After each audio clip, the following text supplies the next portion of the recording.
Sir, മതങ്ങളുടെ ബഹുസ്വരതയാണ് ഇസ്ലാം കൈകാര്യം ചെയ്യുന്നത് എന്ന രീതിയിലുള്ള ഒരു ആശയപ്രചരണം സമൂഹ മാധ്യമങ്ങളിൽ ഉൾപ്പെടെ അവർ നടത്തുന്നുണ്ട്. പക്ഷേ കാലാകാലങ്ങളായിട്ട് ഇസ്ലാം മതത്തിൻ്റെ അടിസ്ഥാന തത്വം എന്താണ്, അവരുടെ ചെയ്തികൾ എന്താണ്, ഇതൊക്കെ തന്നെ നമ്മൾ കണ്ടിട്ട് നേരിട്ട് കേട്ടിട്ടൊക്കെ അറിഞ്ഞതാണ്. അപ്പോൾ ഈ പ്രചരണവും മുൻകാല അനുഭവങ്ങളും വെച്ച് നോക്കിയാൽ സാറിന് എങ്ങനെ ഒന്ന് വ്യാഖ്യാനിക്കാൻ പറ്റും? അല്ല, ഇതിലൊരു കാര്യമുള്ളത്, ഈ പറഞ്ഞ ഈ സർവമത സമത്വ അല്ലെങ്കിൽ ബഹുസ്വരതയ്ക്ക് അനുകൂലമായ ആപ്തവാക്യങ്ങളും ഖുറാനിലുണ്ട് എന്നുള്ളൊരു വസ്തുതയാണ്. നമുക്കത് നിഷേധിക്കാൻ പറ്റില്ല. നിനക്ക് നിൻ്റെ മതം, എനിക്ക് എൻ്റെ മതം എന്ന് പറയുന്നൊരു വാക്യം ഖുറാൻ 109:6 അങ്ങനെ പറയുന്നുണ്ട്. പിന്നെ മതത്തിൽ യാതൊരു വിധത്തിലുള്ള നിർബന്ധങ്ങളുമില്ല, നിങ്ങളുടെ ചോയ്സാണ് മതം, അത് കമ്പൽഷൻ അല്ല എന്ന് പറയുന്ന ഒരു ഭാഗമുണ്ട്. 2-ാമത്തെ സൂറയിൽ 256-ാമത്തെ സൂക്തം. പിന്നെ വേറൊന്ന് പറയുന്നുണ്ട്, നാം ഇച്ഛിച്ചിരുന്നെങ്കിൽ നിങ്ങളെ എല്ലാം ഒരു മതത്തിലാക്കാമായിരുന്നു. നാം അങ്ങനെ ഇച്ഛിച്ചിട്ടില്ല. അതുകൊണ്ടാണ് നിങ്ങൾ പല വിശ്വാസങ്ങളിലും പല ഗോത്രങ്ങളും പല രാജ്യങ്ങളുമായി തീർന്നത് എന്ന് പറയുന്നുണ്ട്. 49:13 ഇത് ഇസ്ലാമിലുണ്ട്. ഇതാണ് ഇസ്ലാമിൻ്റെ കേന്ദ്ര പ്രമേയം എന്ന് വാദിച്ചുകൊണ്ട് ഒരു പുസ്തകം എഴുതിയ മനുഷ്യൻ കേരളത്തിലുണ്ടായിരുന്നു. സർവമത സത്യവാദം ഖുറാനിൽ എന്നാണ് ആ പുസ്തകത്തിൻ്റെ പേര്. ചെറിയ പുസ്തകമാണ്, ഞാനത് വായിച്ചിട്ടുണ്ട്. മനോഹരമായ പുസ്തകവുമാണ്. അത് ചേകന്നൂർ മൗലവിയാണ്. ആ ഒറ്റ കാര്യം കൊണ്ട് ചേകന്നൂർ മൗലവി കൊല്ലപ്പെട്ടു എന്നതും ഒരു വസ്തുതയാണ്. ഇനി ഈ ഒരു സങ്കല്പം ആണെങ്കിൽ, നിനക്ക് നിൻ്റെ മതം എനിക്ക് എൻ്റെ മതം എന്നുണ്ടെങ്കിൽ, പിന്നെ ഈ ഹലാൽ മതം എന്നൊരു സങ്കല്പം ശരിയാകുമോ? കാരണം ഒരേ ഒരു പൂർണ്ണ മതം, ഈ ലോകത്ത് സമ്പൂർണമായ ഒരു മതം മാത്രമേ ഉള്ളൂ, അത് ഇസ്ലാമാണ്. ബാക്കി മതങ്ങളെല്ലാം അപൂർണങ്ങളാണ്. അപൂർണങ്ങളായ മതങ്ങളെ പൂർണ്ണമായ ഇസ്ലാമിനെ കൊണ്ട് റീപ്ലേസ് ചെയ്യണം. അങ്ങനെ കരുതാൻ കഴിയുമോ? അപ്പോൾ ഈ പറയുന്നത് നിനക്ക് നിൻ്റെ മതവും എനിക്ക് എൻ്റെ മതവും ഉണ്ട് എന്നൊരു കാര്യമാണ് ശരിയെന്നുണ്ടെങ്കിൽ ആ പറഞ്ഞത് തെറ്റാണ്. രണ്ടും കൂടെ യോജിക്കില്ല. രണ്ടും കൂടി യോജിച്ചു പോവില്ല. കാരണം ഇനി മതത്തിൽ കമ്പൽഷൻ ഇല്ല, ചോയ്സാണ്, ഞങ്ങൾ ആരും നിർബന്ധിക്കുന്നില്ല, നിൻ്റെ ചോയ്സാണ് എന്ന് പറഞ്ഞു കഴിഞ്ഞാൽ, ബിംബാരാധകരെയും ബഹുദൈവ വിശ്വാസികളെയും കാണുന്നിടത്ത് വെച്ച് കൊന്നതിന് ശേഷം അവരോട് ഇസ്ലാം മതം സ്വീകരിക്കാൻ പറയണം. ഇസ്ലാം മതം സ്വീകരിക്കുകയാണെങ്കിൽ അവർക്ക് മാപ്പ് കൊടുക്കുക, അല്ലെങ്കിൽ അവരെ കൊല്ലുക എന്ന് പറയുന്നത് എങ്ങനെ ശരിയാവും? ആ ബഹുദൈവ വിശ്വാസികളെ കൊല്ലുക, അതാണ് ചുരുക്കി പറഞ്ഞാൽ. ബിംബാരാധകരും ബഹുദൈവ വിശ്വാസിയും ഈ രണ്ട് കാറ്റഗറിയിലും ഞാൻ ഉൾപ്പെടുന്നതുകൊണ്ടാണ് എനിക്ക് ഇതുമായിട്ടുള്ള അഭിപ്രായ വ്യത്യാസം വന്നിരിക്കുന്നത്. കാരണം ഞാൻ ബഹുദൈവ വിശ്വാസിയുമാണ്, ബിംബാരാധകനുമാണ്. ബഹുദൈവ വിശ്വാസിയും ബിംബാരാധകനുമായിട്ടുള്ളവരെല്ലാം കൊന്നൊടുക്കണം, അല്ലെങ്കിൽ അവർ ഏകദൈവ വിശ്വാസം സ്വീകരിക്കണം, ഇസ്ലാം മതം സ്വീകരിക്കണം എന്ന് പറയുന്ന ഇസ്ലാമിക ഖുറാൻ വാക്യങ്ങളുണ്ട്. അതെന്ത് ചെയ്യും? അപ്പോൾ ഈ പറയുന്നതിൻ്റെ നേരെ വിരുദ്ധമാണ് മറ്റത്. ഇതിലേതാണ് ശരി? ഇനി നാം നിങ്ങളെ പലതായി സൃഷ്ടിച്ചിരിക്കുന്നു, നിങ്ങൾക്ക് പരസ്പരം അറിയുന്നതിന് വേണ്ടി എന്ന് പറയുന്ന ഖുറാൻ വാക്യം 49:13 അതാണ് ശരി എന്നുണ്ടെങ്കിൽ ഒരു പ്രശ്നമുണ്ടല്ലോ. അല്ലാഹ് ഒരേ ഒരു ദൈവം മാത്രം എന്നുള്ളത് എങ്ങനെ വിശ്വസിക്കാൻ പറ്റും? പിന്നെ ഇസ്ലാമിക് ബ്രദർഹുഡ് എങ്ങനെ വിശ്വസിക്കാൻ പറ്റും? വിശ്വസിക്കാൻ പറ്റില്ല. അപ്പോൾ ഇപ്പോഴും ഈ പറയുന്ന ഭാഗങ്ങൾ ഇവർ പ്രചരിപ്പിച്ചുകൊണ്ടിരിക്കുന്നതിന് വിരുദ്ധമായ കാര്യങ്ങളുണ്ട്. ഇത് പ്രകാരം ജിഹാദ് ശരിയാകുക? ഇല്ല. പറ്റും. ഇത് പ്രകാരം മതപരിവർത്തനം ശരിയാകുക? അത് തെറ്റാണ്. അപ്പോൾ നിർബന്ധിത മതപരിവർത്തനം, ജിഹാദ്, ഹലാല്, ഈ സങ്കല്പങ്ങളാണ് ഇവർ വളർത്തിയെടുത്തിട്ടുള്ളത് ലോകമാകെ.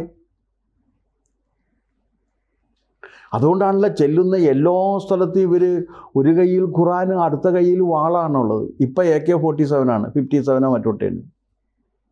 നീ ഇത് സ്വീകരിക്കുക അല്ലെങ്കിൽ നിന്നെ കൊന്നുകളയുമെന്നാണ് പറയുന്നത്. ഓപ്ഷൻ ഇല്ല, നിനക്ക് സ്വീകരിക്കുക. അതിന് അവർ പറയുന്ന കാരണം എന്താണ്? ലോകത്തിലെ ഏറ്റവും പെർഫെക്റ്റ് ആയിട്ടുള്ള മതം ഇസ്ലാമാണ്, ബാക്കിയൊക്കെ ഇംപെർഫെക്റ്റ് ആണെന്നാണ്. അപ്പോൾ പെർഫെക്റ്റ് ആയിട്ടുള്ള ഇസ്ലാമിനെ സ്വീകരിച്ചുകൊണ്ട് ഇംപെർഫെക്റ്റ് ആയ ബാക്കി മതങ്ങളെ മുഴുവൻ തള്ളണം എന്നാണ് പറയുന്നത്. പിന്നെ മതപരിവർത്തനത്തിന് വേണ്ടി അത് ജിഹാദാണ്. ഒരു സത്യവിശ്വാസത്തിന് വിരുദ്ധമായി പ്രവർത്തിക്കുന്ന എന്നെ പോലുള്ള ഒരാളാ സത്യവിശ്വാസത്തിലേക്ക് എത്തിക്കുന്നത് ജിഹാദാണ്. ആ ജിഹാദിൽ ചത്താലും കൊന്നാലും സ്വർഗം കിട്ടും. അപ്പോൾ വിസമ്മതിച്ചാൽ എന്നെ കൊല്ലാം, അതിന് അയാൾക്ക് സ്വർഗം കിട്ടും. ഞാൻ അയാളെ കൊന്നാലും അയാൾക്ക് സ്വർഗം കിട്ടും. പോരാടി മരിച്ചു അല്ലേ? പോരാടി ജിഹാദാണ്. ഇവർ ഇനി എന്നാൽ ശരി, ഇത് പ്രക്ഷിപ്തമാണെന്ന് പറയാൻ പറ്റുമോ? അതും പറയാൻ പറ്റില്ല. എന്താ കാരണം? ഖുറാനിൽ പറഞ്ഞിട്ടുണ്ട്, ഇതിൽ പറഞ്ഞിരിക്കുന്ന ഒരു വള്ളി പുള്ളി വിസർഗ വ്യത്യാസമില്ലാതെ നിങ്ങളിത് അനുസരിക്കണം. ഇതിനോടൊന്നും കൂട്ടിച്ചേർക്കാനും പാടില്ല, ഇതൊന്നും എടുത്തു മാറ്റാനും പാടില്ല. അപ്പം എഡിറ്റിംഗ് സാധ്യമല്ല. ഒന്നും മാറ്റാനും പാടില്ല, അതിനോട് ചേർക്കാനും പാടില്ല. ഒന്നും മാറ്റാതെയും ഒന്നും ചേർക്കാതെയും ഇരിക്കണം. അതെങ്ങനെ ശരിയാവും?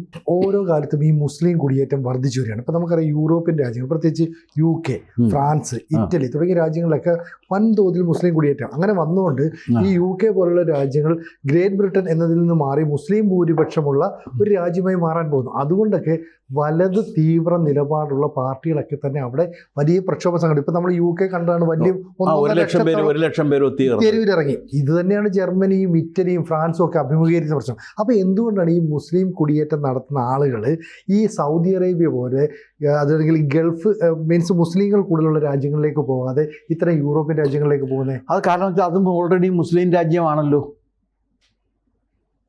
നിങ്ങൾ പറഞ്ഞ ഗൾഫ് രാജ്യങ്ങൾ മുഴുവനും ഗൾഫ് രാജ്യങ്ങളിലേക്ക് പോകുന്നില്ല, പകരം പറയട്ടെ, അത് ഇസ്ലാമിക രാജ്യങ്ങളല്ലേ? അതെ.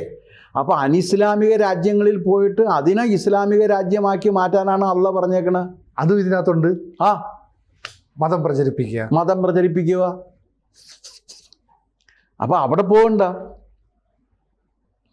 അനിസ്ലാമിക രാജ്യങ്ങളിൽ പോയിട്ട് അതിനെ ഇസ്ലാമിക രാജ്യമാക്കി മാറ്റേണ്ടത് ഖുറാൻ പ്രകാരം അവരുടെ മതപരമായ കടമയാണ്. അവരതാണ് ചെയ്യുന്നത്. അപ്പോൾ അങ്ങനെ വരുമ്പോൾ ഒറ്റ മതത്തിൻ്റെ സർവാധിപത്യത്തിൽ ലോകം അമരണം എന്നാണ് അവരുടെ ആഗ്രഹം. അതാണ് ദാറുൽ ഇസ്ലാം, ഒറ്റ മതം. അവിടെയാണ് എനിക്ക് വിയോജിപ്പ്. പിന്നെ വേറൊരു കാര്യം, അവസാനത്തെ പ്രവാചകൻ വന്നുപോയി എന്ന് അത് ഇവരോട് ആര് പറഞ്ഞു? എനിക്കത് വിശ്വസിക്കാൻ പറ്റില്ല എന്ന്. അതെങ്ങനെ ശരിയാവുന്ന? എനിക്കും ഒരു പ്രവാചകനാകണമെന്നൊരു ആഗ്രഹം വരാവുന്നല്ലേ? അതെ, അങ്ങനെ ഒരു അവകാശം ഉണ്ടല്ലോ എനിക്ക്. ഒരു മുഹമ്മദിന് ഇതാകാം എന്നുണ്ടെങ്കിൽ എനിക്കും ആകാമല്ലോ, ആർക്കും അങ്ങനെ പറയാമല്ലോ. പക്ഷെ അന്ത്യപ്രവാചകൻ വന്നുപോയി എന്ന് നമ്മൾ വിശ്വസിക്കണം. അതെങ്ങനെ ശരിയാകുമെന്ന്? അന്ത്യപ്രവാചകൻ വന്ന് അന്ത്യവേദം തന്നു, അതാണ് ഏറ്റവും പെർഫെക്റ്റ്. ഇനി ബാക്കി വേദങ്ങളോ അതിൻ്റെ രീതികളോ ഒന്നും ആവശ്യമില്ല എന്നും ഖുറാൻ പറഞ്ഞിട്ടുണ്ട്. അപ്പോൾ ഇതിൽ ഏതാണ് ഖുറാൻ്റെ കേന്ദ്ര പ്രമേയം എന്ന കാര്യത്തിൽ ഒരു ചർച്ച നടക്കേണ്ടതുണ്ട്. അല്ലാതെ ലോകത്തെല്ലാം പോയിട്ട് ഇവർ തെറ്റിദ്ധരിക്കുന്നതാണ്. ലോകത്തെല്ലാം പണ്ട് ഇവർ പോയി ലോകം മുഴുവൻ ഇസ്ലാമാക്കാൻ വേണ്ടി പോയി, ക്രിസ്ത്യൻ രാജ്യങ്ങളിൽ ആക്രമണം നടത്തി. അതിൻ്റെ ഫലമായിരുന്നു കുരിശുയുദ്ധം. ചരിത്രത്തിൽ നമ്മൾ കാണുന്ന കുരിശുയുദ്ധം ഇത് തന്നെയായിരുന്നു. ഇസ്ലാമിക തീവ്രവാദികളും ക്രൈസ്തവ മത തീവ്രവാദികളും തമ്മിൽ ഏറ്റുമുട്ടി പരസ്പരം കൊന്നൊടുക്കിയതാണ് കുരിശുയുദ്ധം. ഒരു ദാക്ഷിണ്യവും ഒരു പരിഗണനയും കുരിശുയുദ്ധകാലത്ത് ഇസ്ലാമിൽ നിന്ന് ഇസ്ലാമിന് ക്രിസ്ത്യാനികളും ക്രിസ്ത്യാനിക്ക് ഇസ്ലാമും കൊടുത്തിട്ടില്ല. എത്രയോ ലോകമെമ്പാടും അത് പ്രചരിച്ചിരുന്നു അങ്ങനെ ഒരു കുരിശുയുദ്ധം. യൂറോപ്പിൽ മുഴുവൻ ഉണ്ടായിരുന്നു. അപ്പോഴാണ് നൈറ്റ്ഹുഡൊക്കെ വന്നത്. ഈ കുരിശുയുദ്ധകാലത്താണ് മറ്റേ ജസ്യൂട്ട് സഭ, ഈശോ സഭ രൂപീകരിക്കപ്പെട്ടത്. അവരാണ് കുരിശുയുദ്ധത്തിന് കായികമായിട്ടുള്ള നേതൃത്വം കൊടുത്തത്. തീവ്രവാദി ഗ്രൂപ്പാണ്. കത്തോലിക്ക സഭയിലെ തീവ്രവാദി ഗ്രൂപ്പാണ് അവർ. എല്ലാവരും ഒരുമിച്ച് നിന്നുകൊണ്ട് ഇസ്ലാമിനെ എതിർത്ത് തോൽപ്പിച്ചു. എത്രയോ നൂറ്റാണ്ട് കഴിഞ്ഞില്ലേ ആ യുദ്ധം? ഒന്നും രണ്ടും അല്ല, എത്രയോ പേര് കൊല്ലപ്പെട്ടു. പറഞ്ഞു വരുമ്പോൾ ശത്രുമിത്ര ഭാവങ്ങൾക്ക് അതീതമായ സ്നേഹം വേണം എന്ന് പ്രചരിപ്പിക്കുന്ന ക്രിസ്തുമതവും